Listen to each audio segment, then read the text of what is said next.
I purchased this Richelieu heavy-duty wall-mounted tire rack at Costco for about $49.99 Canadian in store. You can get shipped at $59.99, and it does go on sale quite a bit. It adjusts in terms of width and can support about 170 kilograms or 375 pounds approximately. It comes with all the components that you need, including 6 lag bolts, 2 cotter pins, and 2 extendable support brackets. The telescoping crossbars do slot into each other and are held in place by cotter pins at the end. They can be adjusted for supporting larger and smaller diameter tires. It's relatively easy to install, but there are a couple of tips and tricks. So the first thing is that it is extendable, and I do measure where the studs are. In my garage, I'm lucky enough to be able to see where the previous nails are, so I know approximately where the studs are. I am kind of double checking that there's enough width for the full 40-inch extendable inside width. It can range from 25.9 inch to 46.8 inch on the inside width, so that can support quite a large range of tire widths.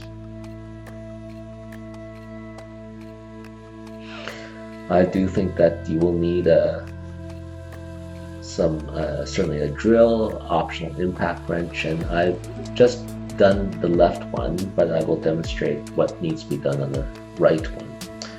I use the stud finder to delineate the edge of the studs. I mark 2 edges, so that's the right edge, that's the left edge, and now I know approximately where it is. Again, if you're lucky enough like me to have nail marks, you can see where the stud is anyways, but I always like to double check that. Now, the other thing you want to do is you want to make sure that the vertical height is measured and correct so that you can level the 2 bars. You really don't want them to be off by much, because otherwise they'll be imbalanced in terms of weight.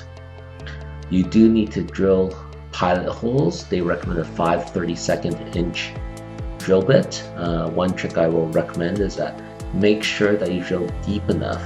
You might have to keep your drill bit not quite as deep as you would normally into your drill. The reason why is that if you don't have enough of a hole drilled, these lag bolts are pretty poor quality. They can snap, and that is what happened to me. After they snapped, I had to swap them out for some GRK structural screws I had around, but you may not have those extra screws to play with. Here we go. I drilled the pilot hole, so I'm marking the pilot hole, and then I used the impact wrench to drive in the rest of the lag bolt. I use a level to make sure that it is vertical before I drill the next 2 pilot holes.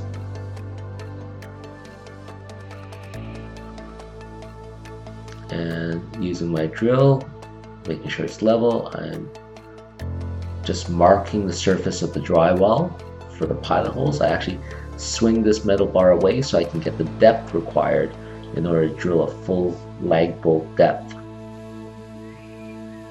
I suspect that that's maybe one of the reasons why other people have snapped their lag bolts, but I do not dispute that the quality of the metal is not the greatest. So you can see that I swung away the metal bar.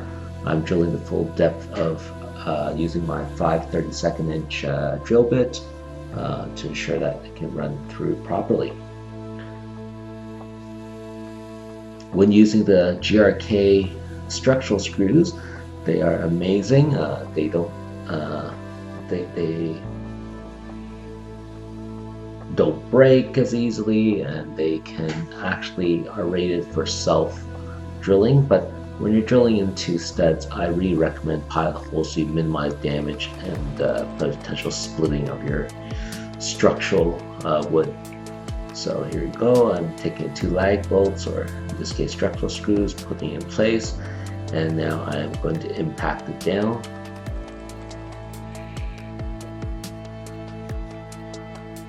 They do not include any washers on this, and I did notice that using my impact driver I could deform the metal a bit, so don't over tighten. Just get it snug down, and it's really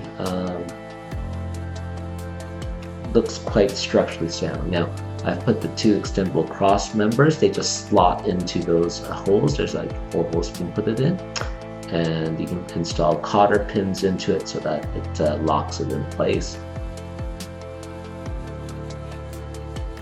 Again, I use the 1st and 3rd holes, but if you have larger tires, you might want to use the 1st and 4th holes. It seems pretty flexible that way. I'm now installing the cotter pins once I've decided that this is the right distance. Very easy to adjust. Now, other people have described, and I noticed as well, when fully loaded, the bars will bend downwards a little bit. Apparently, this is a known thing. I don't think it would stop it from, I'm sorry, I don't think it would cause any problems, but that is one of the things you might want to keep an eye on. I would not install these racks on top of a door or any place that you can easily get injured or have to cross by in the blind. I asked my family to keep an eye on it. And now it's fully installed, cotter pins are in place. I have a separate video which I show how I use a ratcheting pulley to lift up tires because it's quite high.